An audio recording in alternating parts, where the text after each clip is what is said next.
함께 보실 말씀은 누가복음 6장 43절에서 45절까지의 말씀입니다. 누가복음 6장 43절에서 45절까지의 말씀인데요. 제가 가진 성경은 신약 100페이지에 있습니다. 누가복음 6장 43절에서 45절 말씀, 세 절의 말씀이니까 우리 합독하도록 하겠습니다. 43절입니다. 못된 열매 맺는 좋은 나무가 없고 또 좋은 열매 맺는 못된 나무가 없느니라. 나무는 각각 그 열매로 나나니 가시나무에서 무화과를 또는 찔레에서 포도를 따지 못하느니라. 선한 사람은 마음에 쌓은 선에서 선을 내고 악한 자는 그 쌓은 악에서 악을 내나니 이는 마음에 가득한 것을 입으로 말함이니라. 아멘. 저는 오늘 누가복음 6장 43절에서 45절 말씀을 가지고 생명력 있는 신앙생활을 합시다라는 제목으로 말씀을 나누려고 합니다. 예수님은 메시지를 전함에 있어서, 즉 그 제자들을, 자신의 제자들에게 가르침에 있어서 비유를 많이 사용하여서 가르쳐 주었습니다. 오늘 말씀도 예수님께서 제자들에게 비유를 통해서 이제 가르쳐 주신 내용으로 나무와 열매에 대한 비유, 즉 나무와 열매를 비유로 제자들을 가르치고 있는데요. 우리가 품종을 조금 변경할 수는 있습니다. 분명 우리가 품종을 조금 변경할 수 있고, 또한 인위적으로 그 나무에 무엇인가를 주입을 해서 열매를 못 맞게 할 수는 있겠지만, 자연의 법칙, 즉 하나님의 법칙에서는 나무에 따라 그 나무의 열매가 맺는 것은 하나님께서 정하신 자연의 법칙입니다.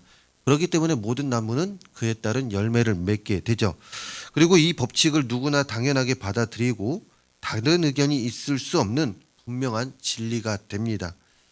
예수님은 이 원리를 지금 말씀하고 계신 거예요. 지금 43절에서 45절 말씀에서 그 원리를 말씀하고 계신 것입니다. 즉 나무에는 분명한 열매를 맺게 된다라는 것을 이야기하고 계시면서 이 내용을 사람에게 적용하여 가르쳐주고 계시는 내용인데, 44절의 시작을 어떻게 하고 있습니까? 44절의 시작은 나무는 각각 그 열매로 아나니, 나무는 각각 그 열매로 아나니라고 이제 시작을 하면서 계속해서 가시나무에서 이제 무화과를 또는 찔레에서는 포도를 따지 못한다고 말씀하고 계시죠.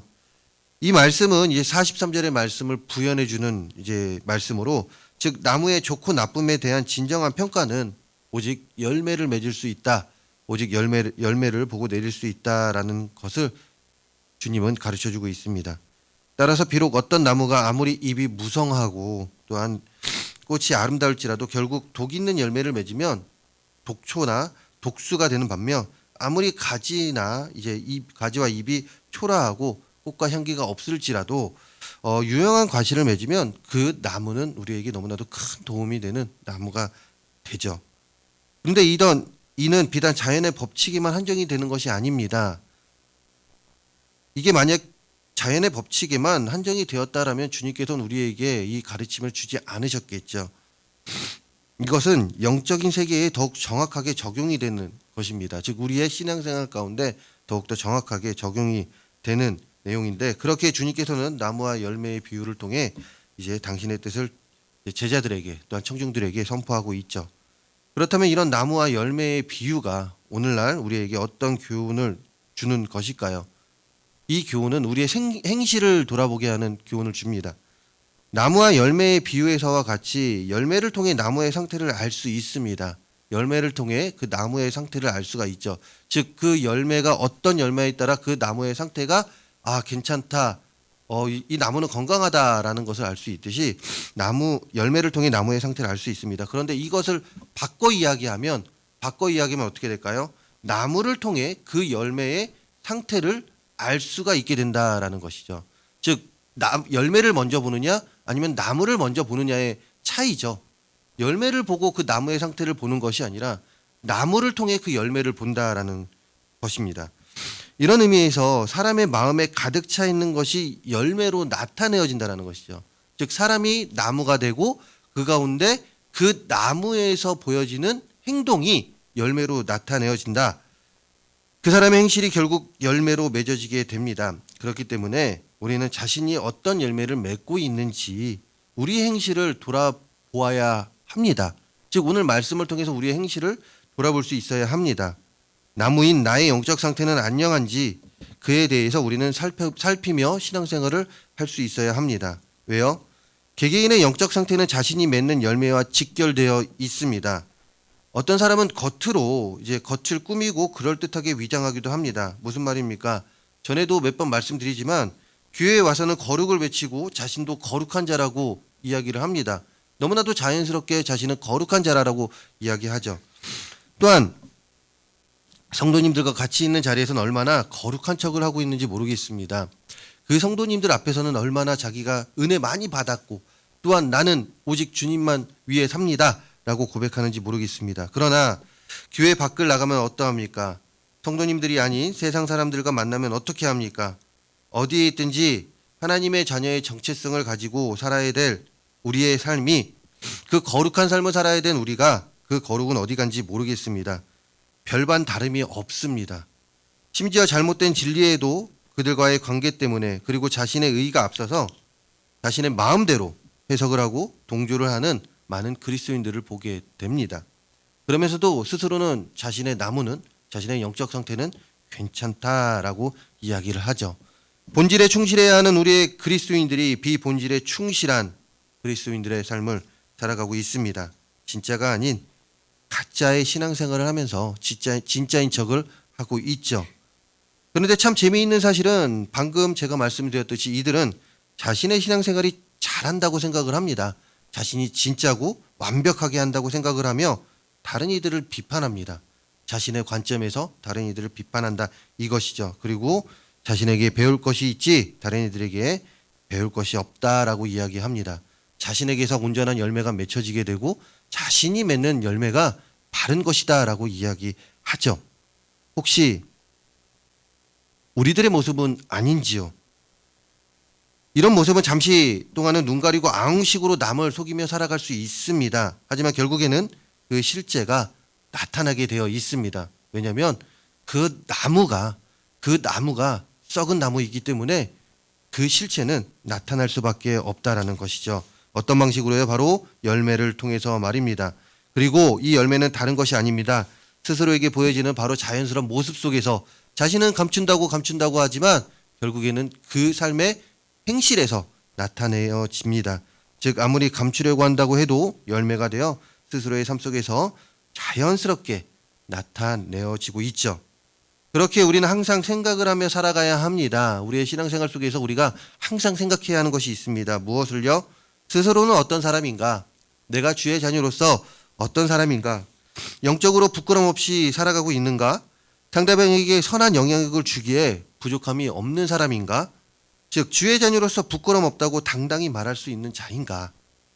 스스로의 행동을 통해 보여지는 개개인이 맺고 있는 열매는, 즉 내가 나무가 되어서 나를 통해 맺어지고 있는 그 열매는 안녕한가? 아름다운 가시를 맺고 있는가? 나는 생명력 있는 신앙생활을 하며 삶 속에서 아름다운 열매를 맺고 있는가? 우리는 이 내용들을 생각하며 신앙생활을 할 수 있어야 합니다. 열매라고 하는 것은 개개인으로 통해 맺어지는 다른 이들, 즉 우리의 다음 세대가 될 수도 있습니다. 우리는 항상 열매라고 하면 다음 세대를 이야기합니다. 그렇기에 우리는 다음 세대가 올바른 신앙생활을 할 수 있도록 그들에게 본이 되는 모습을 보여야 합니다. 이런 의미에서 결국 열매는 우리의 삶의 모습에서 시작이 됩니다. 내가 스스로 아름다운 열매를 맺을 때, 내가 온전한 나무가 되어 스스로 아름다운 열매를 맺을 때 이 열매가 바로 다른 이들에게 선한 영향력을 끼치고 또한 그들이 아름다운 열매를 맺을 수 있게 된다라는 것이죠.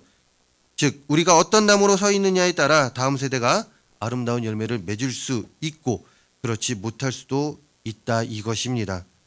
그렇게 오직 나무는 그 열매로서 안다는 본절의 말씀을 깊이 생각하며, 오늘의 말씀을 깊이 생각하며 우리 스스로를 돌아보시기 바랍니다. 그러면서 스스로의 입술에서 나오는 모든 말과 행동이 아름다운 열매가 될 수 있도록 생명력 있는 신앙생활을 하며 살아가는 우리 모든 성도님들이 되시기를 간절히 소망합니다. 그렇다면 개개인의 삶이 모습이 아름다운 열매가 되기 위해 우리는 무엇을 해야 할까요? 간단합니다. 배우고 깨닫고 확신에 거해야 합니다. 무엇을 배우고 무엇을 깨닫고 어디에 확신에 거해야 하겠습니까? 바로 하나님의 말씀을 배우고 그 말씀을 깨닫고 그 말씀 위에서 확신에 거하며 살아야 합니다. 왜요? 이럴 때 스스로의 삶이 생명력이 있는 나무의 삶을 살게 되고 그러면서 우리의 모습 또한 생명력 있는 열매가 될 수 있기 때문이죠. 그러니 배우고 깨닫고 확신에 거하기에 힘쓰는 우리 모두가 되기를 바랍니다. 이런 의미에서 다음 주 화요일부터 이제 8주간 성경 공부가 시작이 됩니다. 아직도 주저하고 계시는 분들이 계십니까? 우리 주변에서 주저하고 계시는 성도님들이 계십니까? 이제는 그 주저함을 내려놓고 한 과목이라도 좋습니다.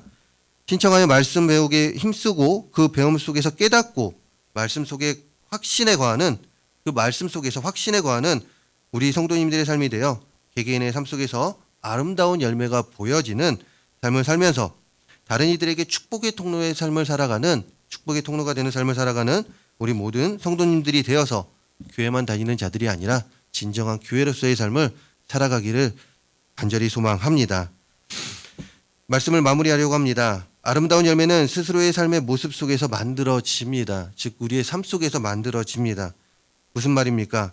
생명력 있는 신앙생활 속에서 죽어가는 열매가 맺어질 수 없듯이 우리가 생명력 있는 신앙생활을 하게 될 때에 우리는 아름다운 열매를 맺게 될 것이고 그 가운데 우리가 맺는 열매를 통해서 다른 이들이 선한 영향력을 받고 그 가운데 그들 또한 아름다운 열매를 맺게 됩니다. 이것을 기억하며 생명력 있는 신앙생활을 하며 힘쓰는 우리 모두가 되기를 소망합니다. 그러면서 스스로가 생명력 있는 열매를 맺고 이 열매가 다른 이들에게 선한 영향력을 끼침을 통해 다른 이들도 아름다운 열매를 맺을 수 있도록 축복의 통로의 삶을 살아가는 우리 모든 성도님들이 되시기를 주님의 이름으로 축원합니다. 기도하겠습니다. 하나님, 우리는 나무입니다. 그러기에 우리의 삶의 행실을 통하여 어떠한 열매가 맺어지는지 나타내어지게 됩니다. 하나님, 우리가 생명력 있는 신앙생활을 할 수 있도록 도와주시옵소서, 이끌어 주시옵소서. 그리하여 우리에게 맺어지는 그 열매가 아름다운 열매가 맺어지게 하여 주시고 그 열매를 통하여 다른 이들에게 더 선한 영향력을 끼치고 또한 그들 또한 아름다운 열매를 맺을 수 있도록 우리가 먼저 축복의 통로의 삶을 살아갈 수 있도록 도와주시옵소서. 이 시간 아름다운 예물 드리는 손길들 기억하여 주시고 예물 기뻐 받아 주시고 하나님, 이 예물 하나님의 뜻이 있는 곳에 귀하게 쓰여지는 예물이 될 수 있도록 도와주시옵소서. 많은 기도 제목들 담았습니다. 그 기도 제목들에 하나님 함께하여 주시옵소서. 우리 모든 동성교회 성도님들 오늘도 말씀 안에 승리하는 삶을 살아가게 하여 주시고 말씀을 깨닫고 확신에 거하는 우리 모든 성도님들 되게 하여 주시옵소서. 이 모든 말씀 예수 그리스도의 이름으로 기도합니다. 아멘.